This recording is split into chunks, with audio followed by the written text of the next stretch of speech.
Вакцины талаар ч яг мэдээллийг зөвхөн зурагтаас л авж байна. Тэгээ хамгийн гол юм нь одоо сүүлдээ тодорхойгүй болчлоо. Өндөр наснуудад хизээ вакцин хийх нь тодорхойгүй болчлоо. Тэрийг хүлээж байна.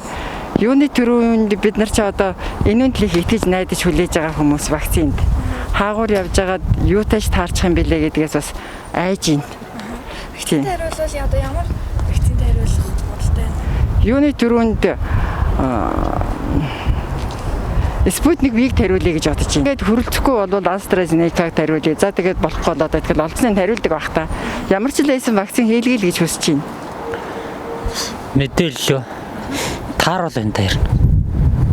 Ер нь вакцин хийлгэж бодож байгаа юу? Би ч хийлгэхгүй.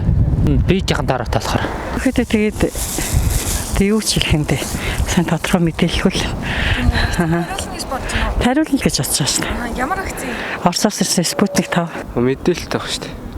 Танаас мэдж байгаа юу? Интернетээс л Facebook Ер нь вакцинд хариулна гэх бодолтой байгаа юу? тариулна. Ямар вакцинд хариулах вэ?